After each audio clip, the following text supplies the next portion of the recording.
is Megan Fox. This is from a screen grab.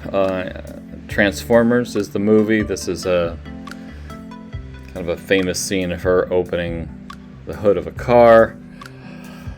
I know it doesn't seem like much, but if you've seen the movie, you know what I'm talking about. Anyway, this is her with the American flag and flowers, and I think there's, well, nothing better than beautiful women and flowers, but let's throw in the flag for good measure.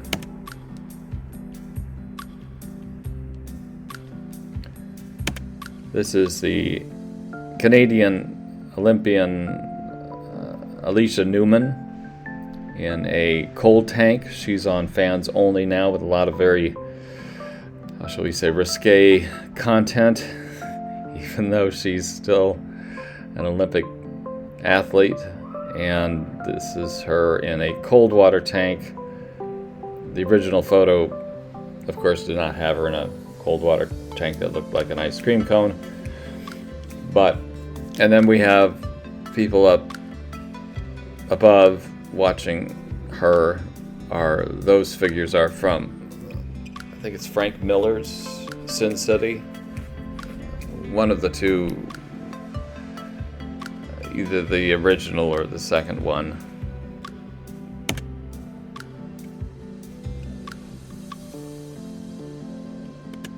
This is a picture of Goldfield. The story goes that in the early 1970s there were a bunch of hippies that wanted to investigate the ley lines of Goldfield, Nevada, but they were hesitant to do so, to do their research because of, hippie dippies. So what they did was they dressed up. You can see these flared or slightly flared slacks even on the men. And what they did, this is the base map of Goldfield, Nevada, is they went around doing their research, posing as models for a Roos Atkins clothing ad. And if you know Roos Atkins, that was in San Francisco. Moving on. This was an easy peasy Taylor Swift from a very high gloss publicity photo. And this took no more than 15 minutes and got a lot of attention on Behance, which is Adobe's digital hub. This is, trying to think of her name now. I have a block, of course, but anyway, the Wild Wild West from the television series. And then this was another scene from Miller's Sin City. Jessica Alba. She didn't actually show much skin in this scene, but she was, how shall we say, dancing provocatively. So Goldfield, Nevada, the real Wild West. Goldfield Airlines, of course, we have a little airstrip. Goldfield has a little tiny airstrip, but nothing more than a little bit of hard surface. This is, I can't remember the artist's original name from the 20s. Goldfield Airlines, A Flight of Fancies, flights departing whenever your imagination takes off. Here is my protest poster against China's involvement in Tibet actually crushing their people. So that this was a old Chinese propaganda poster celebrating Mao, and I've dropped out the picture of Mao to have His Holiness the Dalai Lama put in instead, and I've put in the Tibetan flag in the background, and the lettering is correct as far as the Chinese people support Tibet. I've given the digital rights to this to freetibet.org in the UK in case they want to use it for merch sometime. These political posters are easy to rework because the composition is already so beautiful. James Bond in a Corvette Probably never seen Bond in a Corvette. The Great Dane and the guy in the tweed are actually, this is part of a real advertising campaign for the Stingray back in advertising in such magazines as Popular Mechanics. I think that may have been a GM exec in that tweed hat driving a Corvette. I also used this in a poster that we'll see later. Frank and Marilyn at the Calneva. I guess some people may call it the Calneva. This was Frank Sinatra owned gambling place on the North Shore of Lake Tahoe, early 60s. He held it for a few years. He would bring in his friends and his gangster buddies. Marilyn supposedly would meet Sam Giancana toward the end of her life at Frank's place here, and at the same time she was supposedly dating John Kennedy. Maitre d' in the background. This is hypersaturated in color. Actually, this is a very poor photograph. All of what you're seeing are photographs, not the original files. Photographs of prints. The background is actually John's Grill in San Francisco because the original background was so poor. And I spent a lot of time, hours, getting her nose right. I didn't want to do any further harm to Marilyn. This is from a low-res black and white. The Calneva was on the border of the California-Nevada border on North Shore, and they sold the black and white print that I worked off originally in a gift shop on the property. Enigmata Esoterica. Astrid and Richard own this, and this is one of my first posters, and then it was subsequently reworked. This is from an original photograph I took of them. I gave them the tagline, "At the intersection of lost and found," which they really liked. And the infamous Ford Burrow 2. This is from a lost Popular Mechanics magazine cover that had to be pulled. Popular Mechanics endlessly promoted the Ford Burrow 2, but in fact it only ran on Magic Burrow Power gasoline in Goldfield. Very expensive edition because it was the Eddie Bauer trim. And the Ford Burrow 2 would go off into the hills to play with the real Burrows of Goldfield, and it always was breaking down as well. So Popular Mechanics had to pull this issue. This is probably, you're looking at a photo of probably the only known magazine cover after the recall.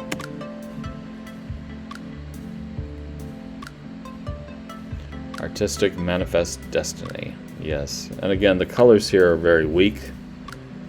This is, believe it or not, from the 60s. I thought it was a great poster, but it's actually for Tampax, believe it or not. But you find art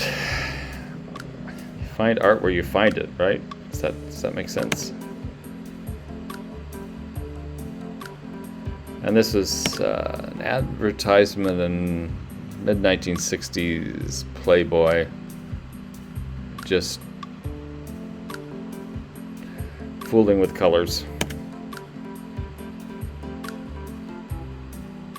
And a very quick photo montage. Again, this is very pale and dull. This video is composed of photos taken of prints, not the original digital file, which would show more clearly. Woman in front is a fashion model. Woman in the background is from Game of Thrones. I don't know her name. This is collage. I have a demonstration board of this that you can't see here. You have three elements. You have a background. The woman's face is from a thrift store frame. You know, those photos they put into a frame. And then the acrylic background is from a 1950s book on how to draw acrylics. Anyway, It's just a piecing together of elements. This is my protest poster against the 1970s. Just a really, really, really bad era for design. It's very critical. I don't do many critical things, but I thought it necessary. The 70s, find someone else. Forget it, I'm never coming back. That goes back to Apocalypse Now. That was the captain who was sent in to find Kurtz and actually ended up joining him. That's part of the note that he wrote to his wife. I'm never coming back. And I hope the 70s never come back. It's really, truly a design disaster. Goldfield on a crusade for color. Window shopping. This is a fashion magazine advertisement, and then having a reflections filter put on it in Photoshop Camera, which is an app on or for the iPhone. Produces that reflective quality. This is a medallion, I think from the 1935, commemorating the Pony Express. This is an actual coin, but I put in the moon, the large orange moon, and of course the coin was in a silver, not these colors. This is near the little Alien 51 Travel Plaza gas station at Lathrop Wells, Highway 95, and the road to the Armagosa Valley. This is done in Adobe Capture, essentially producing line art. Just a throw together collage. Francis Hardy in Paris, multiple exposures. This was for a woman named Laura that was a bartender in Pahrump that really liked my work, but would never model for me, of course. Russian woman, Playboy, women in the Soviet Union.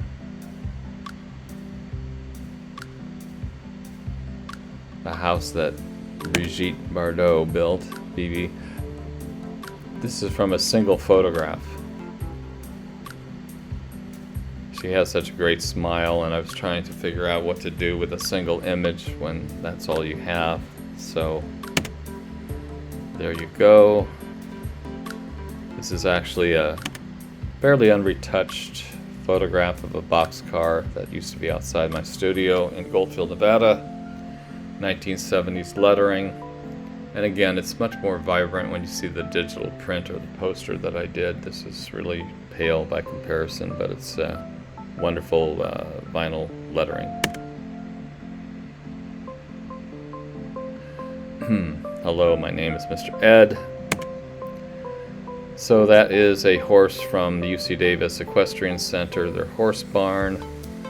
The character on the left is just clip art, and the lettering is a bunch of screen grabs at different locations for different sentences. This is a famous section by Eliot. I won't take the time to read it, but there will be time. You have a hand there, clock, my signature Ziggy lines. Time for you and time for me. The Corvette again. I added the circle, the flags, the Corvette logo. This is Gigi Hadid on the right. And this is a fashion magazine advertisement that I did with color half-toning and then swirls and stripes. Poster looks much better in person for Rio, for Carnival. This is the Stone Arch. Used to be the Sideboard Saloon, and that is Marilyn Chambers is the face that you see there. Alicia Newman again, this time with my cat.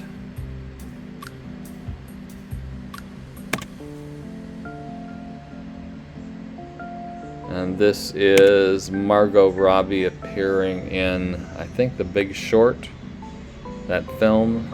So these are screen grabs done in collage using Adobe Photoshop Express on an iPad. iPad offers a tremendous amount of collage possibilities. These are low-res screen grabs off the TV. This is a mid-60s illustration that I think you'll see the original coming up, but this was just kind of a study in weird lines that I made. There's the original. Go from one to the other. Sharon Artlip, this is another Goldfield poster. She's the co-owner of the Gemfield Gem Claims. The picture with the license plate there on the truck is actually from 2016. I was very fortunate to have taken that for my second or third Rock and Gem article, so I was able to retrieve it for her poster when I made this. This is one of my early first pictures. The maps always convey a sense of place. Just a design exercise for the Women's World Cup. If they were to do a poster, they have the logo at the upper left, but then I just incorporated a bunch of elements. What would I do if I were to make a poster? Barbara Moore from December 1992 in Playboy, a revision of a double exposure type of deal with this movie poster, 1 Million Years BC. This is like the new Barbarella. Believe it or not, there's a comic book. I have a much more extended poster on this, but it's not showing this one yet. Eva Herzegovina from Guess magazine, or Guess, from Guess, the design company primarily known for jeans. And this was a black and white photo done by Unworth back in the 80s, and I colorized it. Oh, Barbara showing up this time with a blue, not just a black and white. Interesting. This had no color at all. This is from mid-60s, 67 on this Fiat 124. It was pure blueprint type lines with just monotone. The price was the only thing on the original advertisement. I added the red shading, the woman with a spider on her neck, the lettering, "Get bitten" as the tagline. I wanted to say "It bites," but that didn't really work out. But this was just another design experiment. Quite a few people like this.